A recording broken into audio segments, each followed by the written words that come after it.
Abrams here in Philadelphia. Let's go all the way to Chicago, Illinois, where I have the undisputed welterweight champion of the world coming off a great win on Saturday night over Cecilia Braekhus is Jessica McCaskill. Jessica, how you doing today? I'm doing pretty good. First day back in Chicago, so we're running around like crazy, just trying to get things done and get back to our regular regime. You took a couple extra days in Dallas, I guess, to chill a little bit. Chill a little bit. I still had to be at work Monday morning, 6 a.m., but that's just the grind that we do. Do you bring all your belts to work? I usually do. We are Oh, working wow. remotely.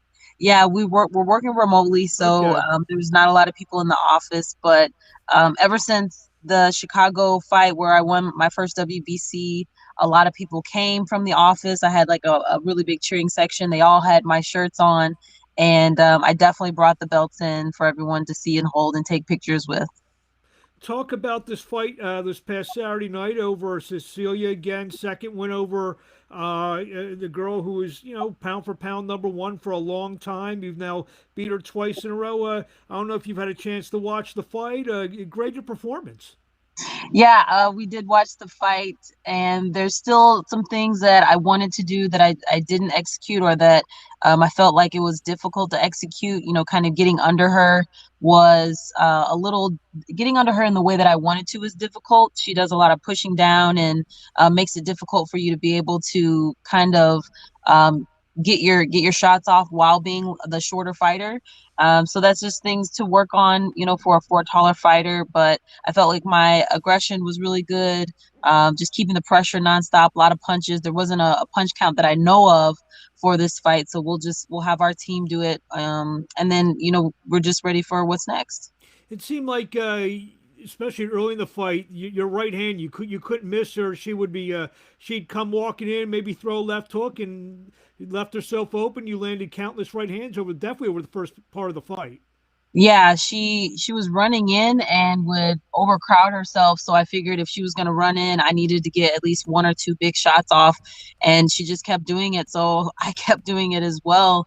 I wanted to do a little bit more movement, a little bit more with my angles, and I was able to do a little bit of that. But she just kept coming straight in, so I just gave her, what was right there.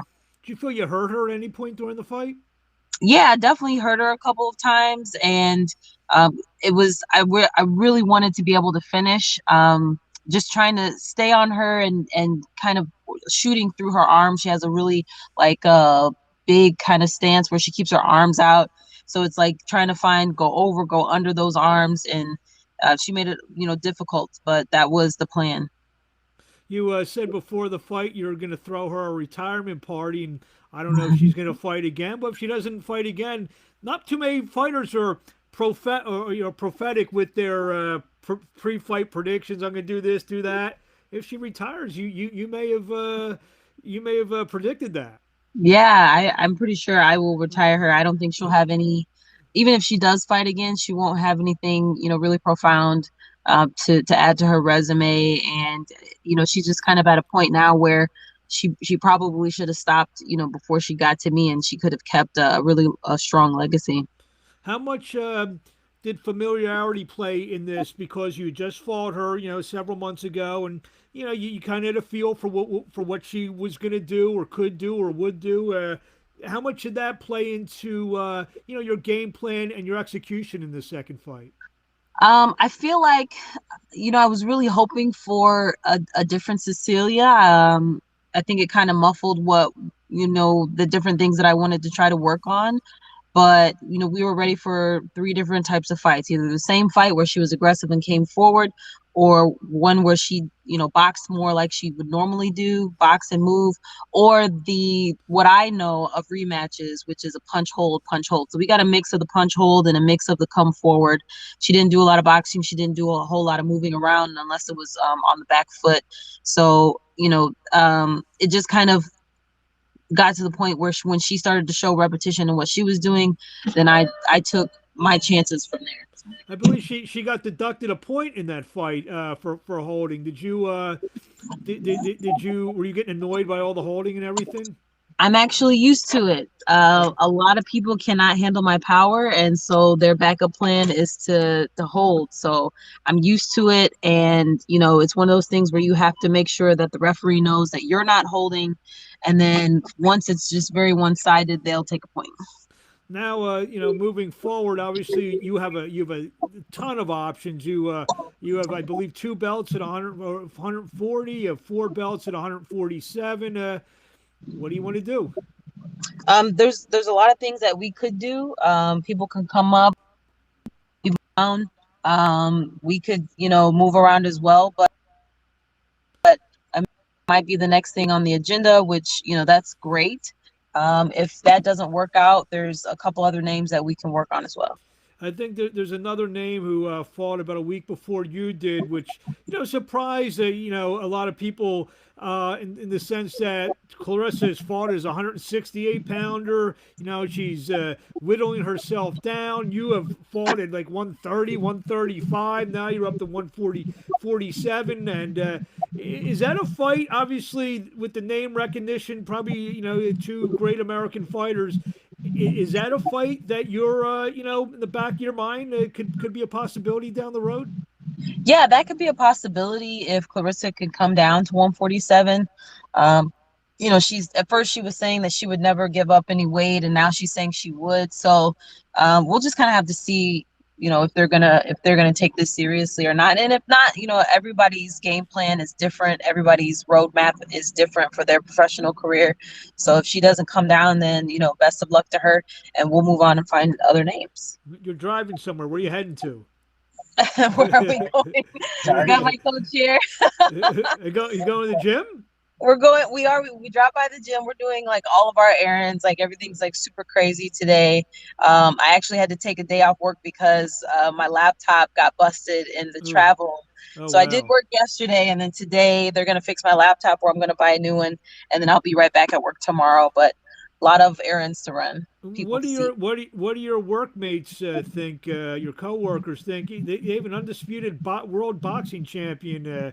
Working side by side with them. What do they think about all this? They're very excited about it. They're very much involved as much as they can be when we're in Chicago. They come to the fights. Everybody has the shirts. I make sure I provide everybody with tickets and everything. And RJO has sponsored me twice for two different fights. So I do get a lot of support, and it's very exciting to be able to share that with them. They send me a lot of good luck emails and then congratulatory emails as well. And they do a lot of things where they involve their children and they tell their kids about who I am, and then I'll send out autographed pictures. And as much as the youth that I can make an outreach to, that's one of my biggest goals. And if I'm not mistaken, you're in the banking world, right? Yeah, investment banking. I do a lot of regulatory reporting and different things that sound really nerdy. I see your manager and trainer Rick is next to you.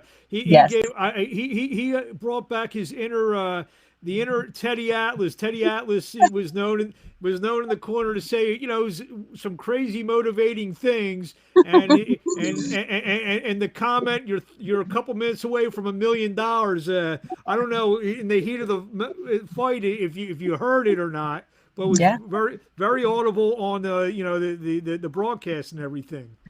Yeah, that was one of the biggest things that people kept saying, and they're like, man, that last quote. And he was like, what did I say? And I was like, well, you told me if I wanted to change my life. I mean, I remember.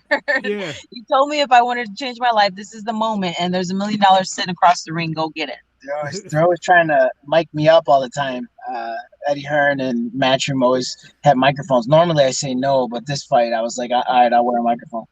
Did you so now if that $1 million is on the table, at least you know what to do with it, being an investment bank in the investment bank. You got a couple people watching here. Let's see here.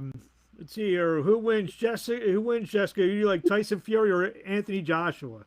I'm a big fan of Tyson Fury. I like the way he's a heavier puncher, heavier fighter, but has the legs of a lighter fighter, and He's very witty, charming, kind of a lot of personality. I don't understand when boxers come to the platform and they haven't been trained on how to speak, or they don't have any personality, or they're really closed off. So I have an appreciation for Tyson Fury. Did you want to chime in on that? No, I like Tyson Fury. Plus, we're all with the same team. You know what I'm saying? So we have to support a teammate. You know, Tyson Fury. Tyson Fury. I'm sorry. I like Anthony Joshua. Did you say There Tyson you I Fury? go. said Tyson Fury. I like Anthony Joshua because I think Anthony Joshua is he's probably going to be a little bit more disciplined. I feel like Tyson Fury has shown you know, maybe he's a little undisciplined here and there. So I think he'll be the first one to make a mistake. I think Tyson Fury wins that fight. I think definitely. We'll, Or we'll, Anthony we'll, Joshua, we'll, sorry. we'll, Anthony we'll, Joshua. we'll we'll see about that. A couple last questions. What do you want to say to the fans out there before we see you next? Whether it's against Clarissa Shields, Katie Taylor. I know there's some other champions in the two divisions that you're now in. What do you want to say to the fans out there? I'm just so thankful for all of the support. I see all of the messages that come in through Facebook, Instagram, LinkedIn, TikTok, Twitter. I see everything and I try my best to respond. I'm very thankful for everyone following and staying followers of mine. I have some crazy stuff that, that we go through on a daily basis because I am living lives. But I see everything, and if anybody wants an autograph picture, just hit me up in the DMs and I'll make sure to send that out. And then where do we find you on social media? Jessica McCaskill. You can look up the hashtag Team McCaskill. That will also get you there. But it's Jessica McCaskill over all of my platforms. Well, we want to congratulate you again for another outstanding performance. We thank you for a few minutes of your day, and we'll talk to you along the way. Awesome. Thank you